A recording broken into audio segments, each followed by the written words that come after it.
What's it like to have your hands and your mind separate Siamese twins, but also just do what you do? Like, take us into your mind when you're doing that and you're doing your skill. Well, I can tell you that all the years, the decades of neurosurgery, I never lost the sense of awe. Yeah. When you take off that bone flap and you open the door and you're looking at the brain and you're saying, wow, this is the thing that makes this person who they are. Yeah. You know, there's so many people who think that it's the skin or, you know, other external factors, but that's not it. That means nothing. It's the actual brain. And it's absolutely fascinating. I'll never get over it. What's the most awe-inspiring procedure you've ever done? Probably removal of a tumor from the middle of someone's brain. The middle of it? Yes. It was a situation that was not supposed to be able to be done and have the patient survive, and none of the adult neurosurgeons would do it. It turns out that the patient was the husband of one of the pediatric neurosurgery nurses, so I could not escape her. Amazing. So I ended up, and I said, well, you know, there's no better than a 50-50 chance of you surviving this operation. That's the best. And he said, there's a 100% chance that I'll die if you don't do it. That's true. I said, that's the right attitude. Yeah. And during the operation, sure enough, the evoked potentials went flat. The electrical impulses demonstrating neurological function. And we were pretty depressed. Yeah. But the next morning I came in, we got the tumor out, and he was sitting up in the bed cracking jokes. Unbelievable. Did you ever think that you would be doing this when you were growing up? Did you ever think that you would be cutting someone's head open and taking stuff out of their brain? I certainly thought that I was going to be a doctor of some type, because the only thing I ever wanted to do. Yeah. But no, I didn't. I didn't imagine myself as Ben Casey. Yeah. All right, we have to go back to your childhood. What's your earliest recollection of poverty and what your life was? Well, I didn't think that things were that bad early on. You know, we lived in one of those little GI homes, which is not as big as my garage now, but you know, we thought it was heaven. And then when my parents got divorced, you know, we ended up moving to Boston, and I remember so vividly that, you know, living in the tenements, everything that you can imagine about a tenement, it was there. Rats, roaches, sirens, gangs, murders, it was all there. And I remember thinking that I probably wouldn't make it out of there. Why did your mom decide to do different? Well, she absolutely refused to be a victim. And, you know, you don't understand why it is that some people have that mindset. Yeah. You know, she came from a huge family in rural Tennessee, got married when she was 13, trying to escape, you know, being bumped from one home to the next. And she was determined to be successful. And interestingly enough, you know, they moved to Detroit. She saved every penny.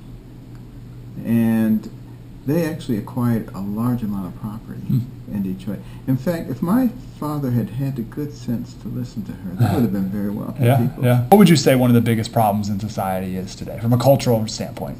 From a cultural standpoint, I think we have a tendency not to want to accept responsibility for our own lives. We want somebody else to blame.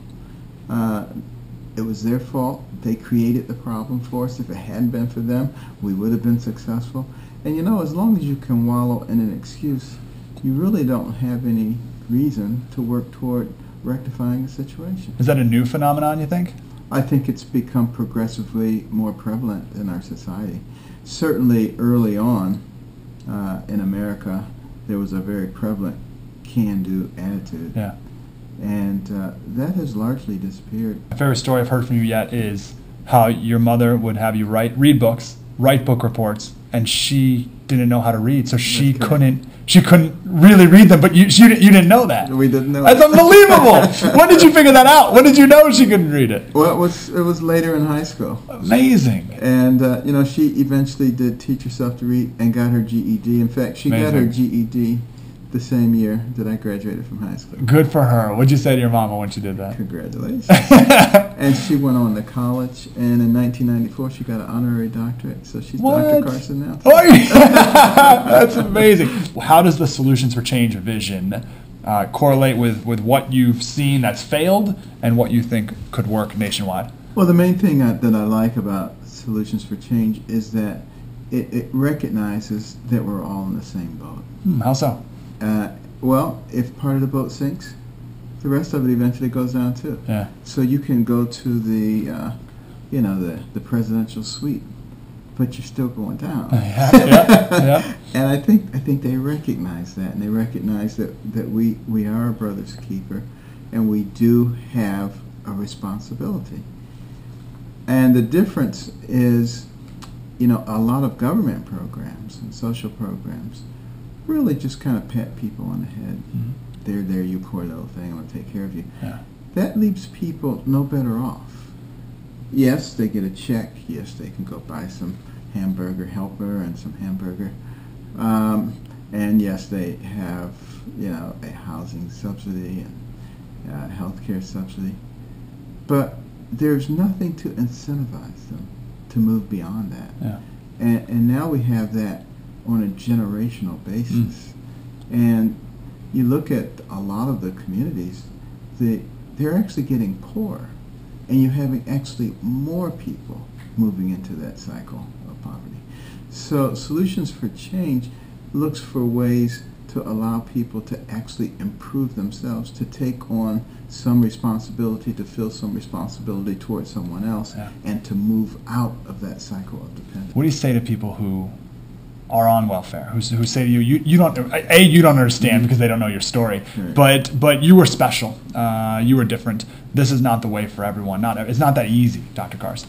I say exactly the same thing to them. I have an opportunity frequently to speak to such individuals. I remember being in my hometown of Detroit and speaking to 3,000. How'd it go? Extremely well. Because I don't sugarcoat it. I simply say, there came a time in my life when I realized that I had a choice to make. I could listen to all the people who were saying, you're a victim, the system's against you, poor you. Or I could take the lesson that I learned from reading all of those books, particularly as I read about people of accomplishment. And I began to understand that the person who has the most to do with what happens to you is you. Yeah. You actually make the choice. You actually decide how much energy you want to put behind it. No one can stop you except yourself. And that's a message that actually resonates pretty strongly. A lot of people, when I'm saying it to them, it's like the first time they're hearing it. But the good thing is, I'm not just spouting theory to them. Yeah, sure. It's life. It's what I've lived through. Is that a winning political message? It's a winning message. Is it a winning political message? Well, it is for me. Because I have decided quite some time ago that I will absolutely not submit to the PC police. I will not do it. And it irritates the living daylight out of me. What thing do you think you say that is most un-PC, that people get most uncomfortable about? Well, I talk about America and the fact that people have been beaten into submission and are unwilling to say what they actually believe, and how that is antithetical to the founding principle of freedom of speech. I talk about how in Nazi Germany, most of the people did not believe in what Hitler was doing. But did they speak up? No. They kept their mouths shut. And all that is necessary for evil to succeed is for good men to do nothing.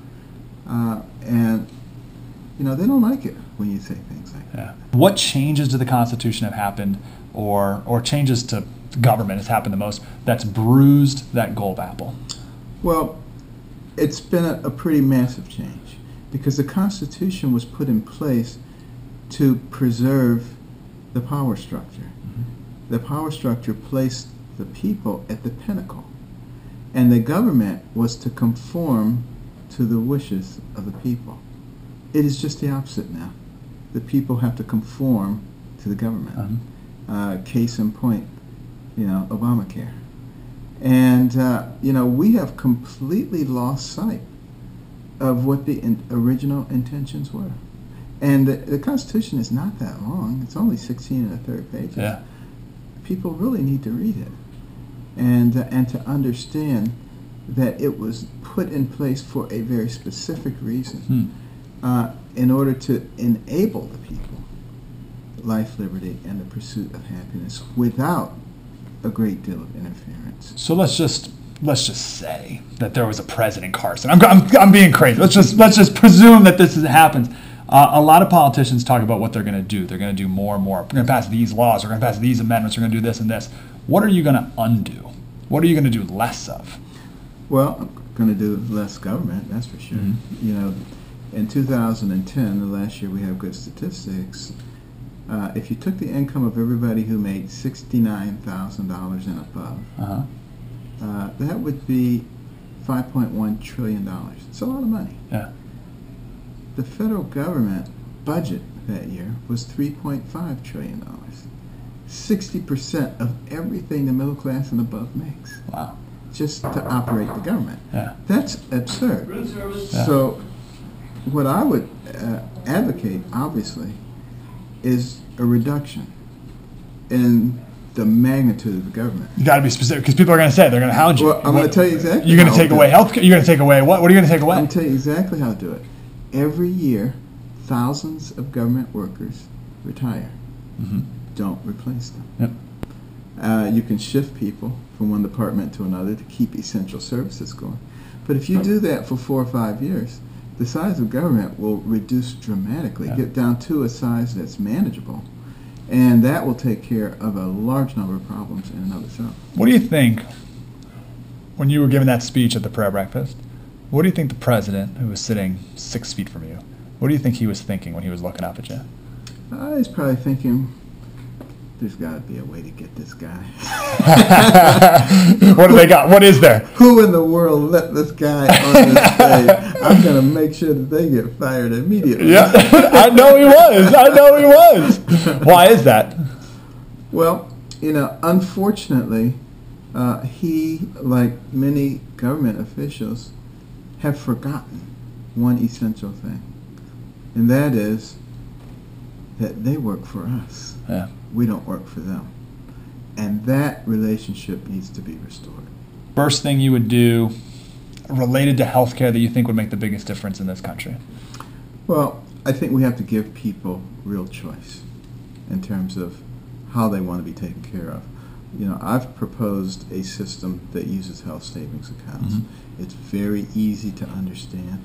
It puts people back in charge of their home health care along with their health care provider, and it costs a lot less than what we're doing now. Lots of choices with Obamacare. There's lots of different gold, silver, but lots of different things. If people wanted that, I would allow them to keep it. But I think after they saw how well everybody else was doing with the other system, there would not be a single sane person who would want to keep that. Yeah. You're not a politician. How are people going to receive you in any potential political plans you have moving forward? Because you're not in government. You don't know how it works. Well, I don't know, except I can say that I'm in 4 or 5 states every week. Yeah. And the crowds are enormous and enthusiastic every place I go. And when I was doing the book signing, 29 cities in 8 days, every place we went, huge throngs of people. Inside the store, outside the store, around the block. Obviously, people are resonating with it. I don't know what God's plans are for me, but I feel that I'm supposed to be in this argument and hopefully pushing the argument toward common sense.